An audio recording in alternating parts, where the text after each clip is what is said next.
అందరికీ నమస్కారం. శ్రీ శార్వరీనామ సంవత్సరం దక్షిణాయన శరదృతు ఆశ్వీజ మాసం శుక్లపక్ష భార్గవ వాసర శుక్రవాసరయుక్తాయాం శుభ రేవతీ నక్షత్రే వజ్ర యోగే వణిజ కరణే అంటే 30 అక్టోబర్ 2020 సంవత్సరం ఈరోజు శరత్ పున్నమి ఒక విశేషమైన రోజు. ఆ విశేషము ఏమని తెలుసుకుంటాము ఆ చంద్ర భగవానుని యొక్క ధ్యానము తర్వాత. ధ్యానం సోమం ద్విభుజపద్మంచ ముక్తాభరణభూషణం శ్వేతాశ్వరతమారూఢం మేరుం చైవ ప్రదక్షిణం శుభ్రం చతుర్భుజం దేవం కేయూర ముకుటోజ్వలం. ఓం శ్రీ చంద్రదేవాయ నమః. ఆ చంద్రుణ్ణి స్మరిస్తూ ఈరోజు ఏమి విశేషము, ఒక శరత్ పున్నమి అంటే ఏంటి, ఆ అశ్విని మళ్ళీ ఈరోజు అశ్విని నక్షత్రం ఉంది కాబట్టి శరత్ పున్నమితో పాటు అశ్విని పున్నమి కూడా సంగమం అయ్యింది. శరత్ పున్నమిని భారతదేశంలో వేరే వేరే చోటున వేరే వేరే రకంగా పిలుస్తూ ఉంటారు. శరత్ పున్నమి అని, కుమార పున్నమి అని, కోజగిరి పున్నమి అని, కోజగర పున్నమి అనేసి, నవన్న పున్నమి అని, కోమది పున్నమి అనేసి వేరే వేరే రకాలుగా వేరే వేరే ప్రాంతాల వారు పిలుచుకుంటుంటారు. ఈ ఒక శరత్ పున్నమి అంటే ఒక ముహూర్తం అని ఉంటుంది. ఆ ముహూర్తం ఏమిటి అని తెలుసుకుంటాం. ఈరోజు అంటే 30/10/2020 శుక్రవారం, ఈరోజు శుక్రవారం సాయంత్రం 5:47:55 ప్రారంభం అయిన ఈ యొక్క శరత్ పున్నమి రేపు 31 అక్టోబర్ 2020 శనివారం రాత్రి 8:21:07 వరకు ఉంటుంది. మీరు 8:20 అనేసి పెట్టుకోవచ్చు మైండ్ లోపల. అంత లోపల మనము ఈ ముహూర్తాన్ని కన్సిడర్ చేసుకోవచ్చు. సో ఈ ఒక్క ముహూర్తం ఏమని చెప్పానప్ప అంటే, ఈ ముహూర్తంలో ఏం చేస్తే మంచిది, మనం ఏమి ఆచరణ చేస్తే మంచిది, ఆమెకి విశేషాలు ఏమి అని తెలుసుకుంటాం. చంద్రుడు శరత్ పున్నమి లోపల ఏమొక విశేషము అట్లా అంటే, చంద్రునికి అన్ని 16 కళలు కూడా పరిపూర్ణంగా ఉంటాడు ఈ యొక్క శరత్ పున్నమి నాడు. 16 కళలు అంటే అమృతతత్వము, మనదాతత్వము, పుష్పము, పుష్టి, తుష్టి, ధృతి, శశని, చంద్రిక, కాంతి, జ్యోత్స్న, శ్రీ, ప్రీతి, అంగద, పూర్ణ, ప్రపూర్ణ, పూర్ణామృత అనేసి 16 కళలతో పరిపూర్ణంగా ఉండే చంద్రుడు ఇడీ సంపూర్ణ ఏడాది లోపల ఈ ఒక్క రోజు మాత్రమే ఉంటాడు చంద్రుడు. సో కాబట్టి ఇది చాలా శ్రేష్టమైన రోజు, చంద్రుని యొక్క కృపా కటాక్షలు సిద్ధించుకునే రోజు. ఇంకొక విశేషం ఏమప్ప అంటే, ఈ ఒక్క రోజు అంటే రేపు ఏది వస్తుంది పున్నమి, దాన్ని బ్లూ మూన్ డే అని కూడా అంటారండి.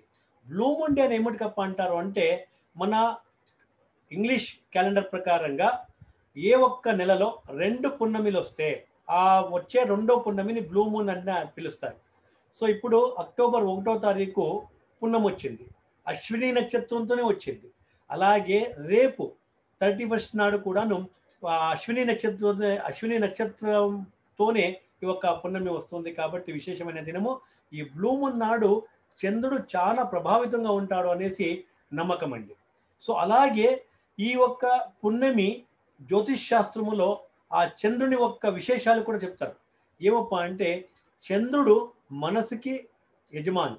సో అక్కడ ఆ ఒక్క వ్యక్తిత్వము రూపొందించే దాంట్లోపల జీవనము ఎలా రూపొందించుకోవాలని ఒక ఆ శైలిలో, అలాగే మూల వ్యక్తిత్వ తత్వాల్లో జీవన ఉద్దేశాలని, మనసిన భావనలని చంద్రుడు చాలా ప్రభావితం చేస్తాడండి. సో ఇక్కడ చంద్రుడు మనోకారకుడు కాబట్టి ప్రీతి, ప్రేమ, వాత్సల్యాలు మనలో చాలా చేకూరుతుంది. కాబట్టి రేపు శరత్ ఋతువిన ఈ యొక్క పున్నమి చాలా అద్భుతమైన దినం అండి. ఒడిస్సా మరి కొన్ని ప్రాంతాల లోపల పెళ్లి కాని అమ్మాయిలు ఆ ఒక చంద్రుని యొక్క అనుగ్రహం కోసము ఈరోజు ఆ భగవంతుడైన చంద్రుణ్ణి స్మరిస్తారు, ప్రార్థిస్తాడు, వ్రతాలని కూడా చేస్తారండి. చంద్రునికి సహోదరి అంటారండి ఎవరిని, మహాలక్ష్మిని. ఎందుకంటే చంద్రుడు ఎక్కడ పుట్టాడు, సముద్రమంతనం చేసినప్పుడు సముద్రంతో పాటు పుట్టిన 16 విశేషమైన వస్తువులో చంద్రుడు కూడా ఒక్కడు. చంద్రుడు, మహాలక్ష్మి కూడా ఆ క్షీరసాగర మథనంలోనే పుట్టిన క్షీరాబ్ది కన్యక మహాలక్ష్మి. బ్రహ్మపురాణము, స్కంద పురాణము, లింగ పురాణము లోపల ఈరోజు మహాలక్ష్మి తన భక్తులు మరియు ఈ యొక్క ప్రపంచాన్ని ఈ రాత్రి శరద్ ఋతువిన ఈ యొక్క పున్నమి రాత్రి ఇడీ ప్రపంచాన్ని సంపూర్ణంగా చుట్టి తన భక్తులకు మరియు ఎవరు మంచిగా ఇష్టార్థాలని చూసుకుంటారో వాళ్ళు చేసే క్రియల కొద్దీ, వాళ్ళు చేసే ఒక పని కొద్దీ, క్రియ కొద్దీ, కర్మ కొద్దీ వాళ్ళకి మంచి ఫలితాన్ని, అంటే మామూలుగా ఇచ్చే ఫలితానికి 2 రెట్లు ఎక్కువ ఫలితాన్ని ఇస్తుంది అనేసి ఒక ప్రతీతి అండి. అలాగే లక్ష్మితో పాటు ఐరావత సహితంగా ఇంద్రుణ్ణి కూడా కొన్ని ప్రాంతాల్లో తెలుసుకుంటారు. ఆ మహేంద్రుణ్ణి ఐరావతము కూడాను ఈ సముద్ర మంథనంలో వచ్చింది కాబట్టి ఐరావత రూఢుడైన మహేంద్రుణ్ణి కూడాను ఈ యొక్క సమయం లోపల తెలుసుకుంటారండి, పూజిస్తారండి. అలాగే భాగవతములో శ్రీకృష్ణ పరమాత్ముడు రాసలీలలు, అంటే గీత మళ్ళీ నృత్యము రెండూ చేరి గోపికా స్త్రీలతో చేసిన ఆ రాసలీలలు కూడా ఈ ఒక్క శరత్ పుణ్యమ అనేసి ఒక భాగవతం లోపల నమోదైందండి, వేదవ్యాసులు చెప్పినారండి.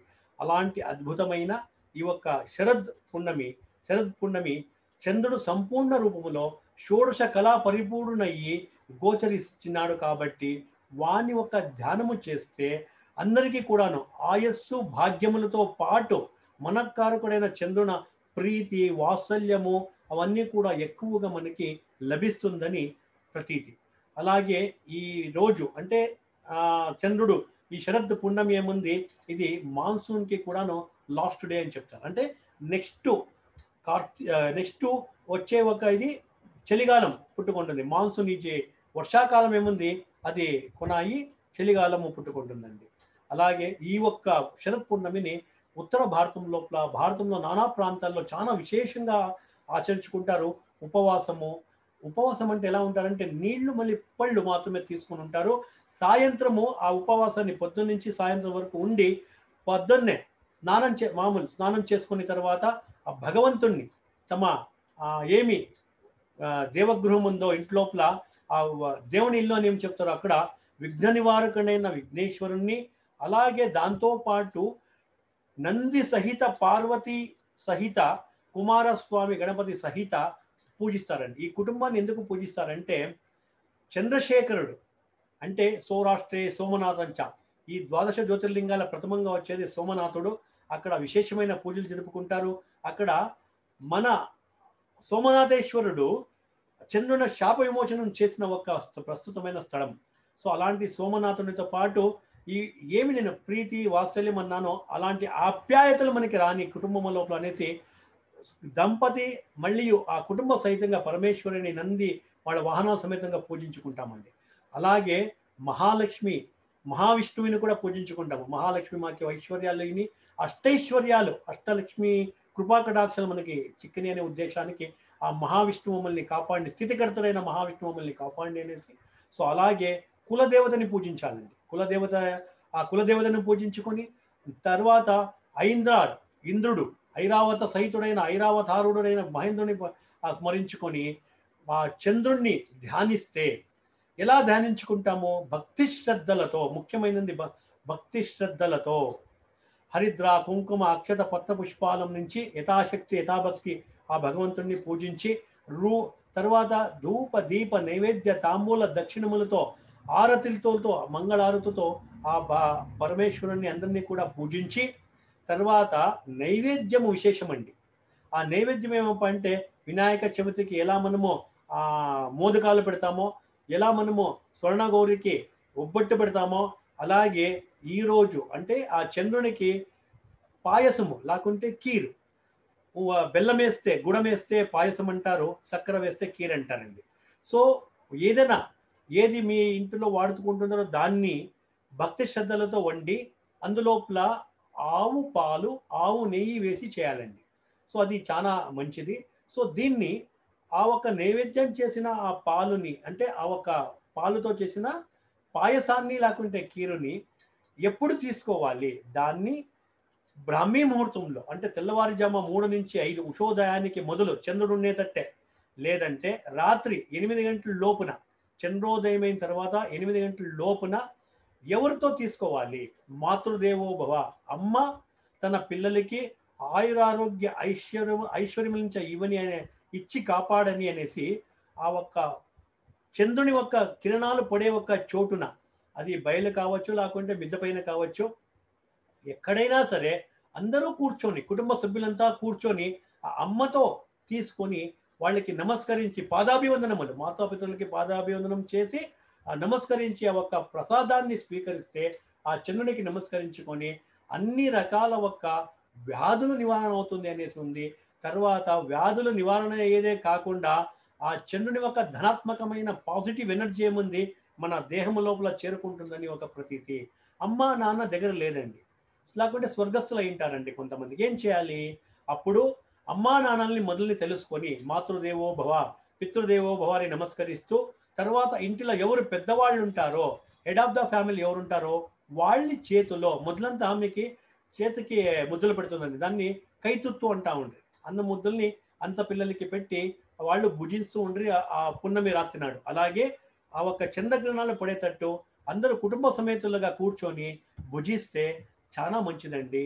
ఆ భుజించేటప్పుడు ఆ భగవంతుడైన చంద్రుని ధ్యానము చేసుకోవాలి. ఏమి? దదీశంక తుషారాభాం క్షీరాన్నమ సముద్భవం నమామి శిశినం సోమం శంభోర్ముకుట భూషణం అని చెప్పుకోవాలండి. అది శ్లోకమునికి రాలేదు. ఓం ఐం క్రీం సోమాయ నమః అని చెప్పుకోవచ్చండి. అది కూడా కష్టమైతే ఓం చంద్రాయ నమః అని చెప్పుకొని ఆ భగవంతుని స్మరించుకొని, నాకి ధనాత్మకమైన పాజిటివ్ ఎనర్జీ ఇవ్వు తండ్రి, నాకి ఆ మంచి తత్వాల్ని ఇవ్వు, నీ 16 కళలతో ఉన్న ఆ 16 గుణములను నాకి నా ఒక్క శరీరంలో ప్రవేశం కానీ, నా బుద్ధిలో ప్రవేశం కానీ, నా మనసులో ప్రవేశం కానీ అనేసి వేడుకొని చేస్తే ఈ యొక్క శరత్ పౌర్ణమి చాలా అర్థవంతంగా ఉంటుంది. అందరికీ కూడా మంచిది అవుతుంది. శుభం భూయాత్ అండి. ఈ యొక్క శరత్ పౌర్ణమి ప్రతి ఒక్కరికి కూడాను ఆ సర్వశక్త భగవంతుడు ఆ ఒక చంద్రునిలో తన శక్తిని చేర్పించి మీలో అందరిలో కూడా ఇవ్వని అని ప్రార్థిస్తూ, ఈ యొక్క ఏది రోగ రుజినములని అన్నీ కూడా విషముల్ని ఇంకా బయటికి పోని అని వేడుకుంటూ, సర్వే జన సుజనో భవంతు, సర్వే సుజనో సుఖినో భవంతు, సమస్త సన్మంగళాని భవంతు అని ప్రార్థిస్తూ విరమిస్తున్నానండి.